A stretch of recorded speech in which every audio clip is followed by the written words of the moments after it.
오늘은 국회에서 오신 분들부터 먼저 좀 소개해 드리겠습니다. 우리 조정식 더불어민주당 신입 정책위원장님 오셨고요. 또 우리 민병두 국회 정무위원장님 함께 주셨습니다. 그리고 강병원 우리 더불어민주당 원내 대변인 함께 주셨고, 또 송기현 국회 법사위 여당 간사님, 그리고 또 유동수 국회 정무위 또 우리 여당 간사님 함께 주셨습니다. 우리 조정식 신임 정책위원장님은 우리 정책 관련 회의에 지금 처음 참석하시는 거죠? 네, 첫 친구입니다.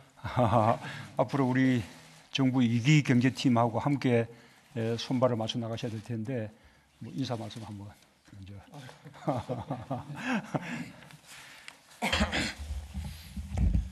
네, 이번에 더불어민주당 정책위장을 이번에 새로 맡게 된 조정식 의원입니다.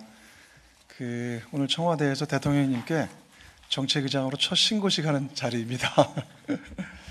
네, 지금 이제 3일째 됐는데 뭐 현안이 많아서 지금 정신이 많이 좀 없는 그런 상태이긴 하지만 올해가 특히나 2019년도 새해는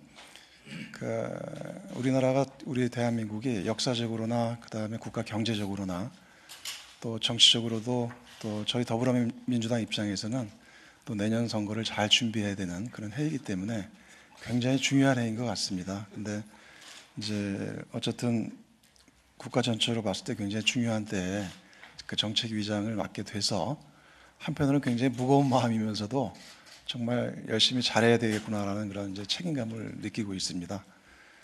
특히나 올해는 당정청이 특히 하나가 돼서 한반도 평화와 그리고 포용국가 그리고 혁신 성장을 정말 잘 뒷받침하고 그리고 성과로서 결실을 반드시 내는 한 해가 돼야 되겠다, 이렇게 아무튼 각오를 가지고 앞으로 정책위장으로서 또 맡은 바 소임을 열심히 잘 또 대통령 모시고 잘 할 수 있도록 하겠습니다. 네, 열심히 하겠습니다. 고맙습니다.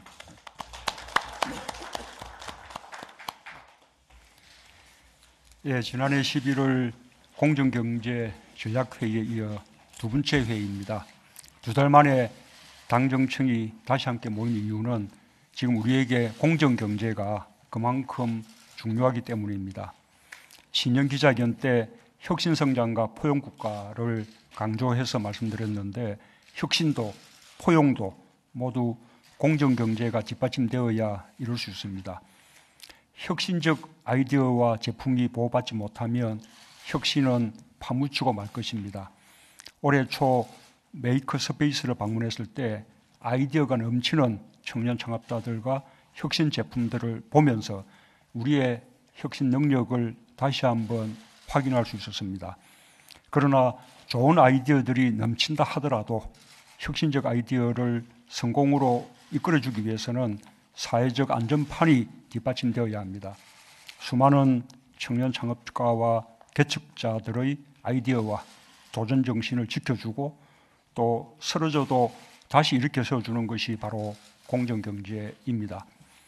공정경제가 만든 상생의 기반 위에서 정당한 보상이 주어질 때 혁신은 더욱 활발해질 것이며, 혁신 성장의 열매가 공정하고 고르게 나누어질 때 포용국가도 가능해질 것입니다.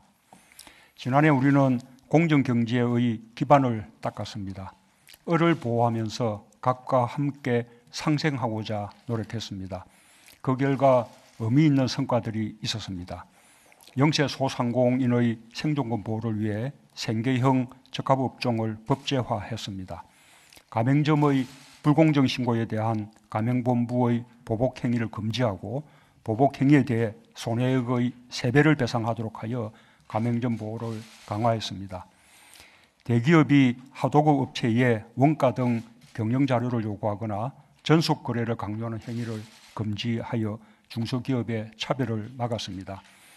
상생 결제 액수가 사상 최초로 100조 원을 돌파하여 중소협력사들의 경영에 큰 도움이 되었습니다. 올해는 하도급 대금 직부를 확대하여 원청자가 부도나더라도 하도급 업체가 발주자로부터 직접 대금을 받을 수 있도록 할 것입니다. 정부의 이러한 노력이 몇 가지 지표로 확인이 되고 있습니다. 공정위의 하도급 서면 실태 조사에서 대기업의 부당한 대금을 경험했다는 하도급 업체 비율이 2017년 4.2%에서 2018년 3.5%로 줄었습니다. 하도급 관행이 개선되었다고 응답한 비율도 2017년 86.9%에서 2018년 94%로 상승했습니다. 중소기업 중앙회의 조사에 의하면 범정부 종합대책이 대기업의 기술 탈취 근절에 도움이 된다는 응답 비율이 훨씬 높았습니다. 우리 사회에 공정경제의 뿌리가 내려지고 있음을 보여주는 지표들에 이어서 매우 반갑습니다. 공정위와 또 관계 부처들의 노고를 취합니다. 우리 사회에 갑과 을이라는 말이 아예 사라지도록 더욱 노력해 주길 바랍니다. 공정경제를 위해서는 대기업의 책임 있는 자세가 중요합니다. 상생경제는 대기업 자신의 혁신과 성장을 위해서도 반드시 이루어져야 할 일입니다. 정부는 대기업 경영의 투명성을 높이고 책임성을 강화하기 위해 지속적으로 소유 지배 구조를 개선해 왔습니다. 그 결과 자산 10조 원 이상의 상호 출자 제한 기업 집단의 순환 출자가 2017년 9월 93개에서 2018년 12월 5개로 대폭 감소했습니다. 법무부는 대기업 위법 사례에 대해 자산 2조 원 이상 대규모 기업을 상대로 한 3건의 소송을 포함해 입찰 담합 소송 25건을 제기를 해서 44억 원을 환수하는 실적을 올렸습니다. 사상 최초의 성과입니다. 이와 함께 내부 거래 비중이 높은 대기업의 총수일가 지분을 축소하여 일감 몰아주기와 같은 사익 편취를 해소했습니다.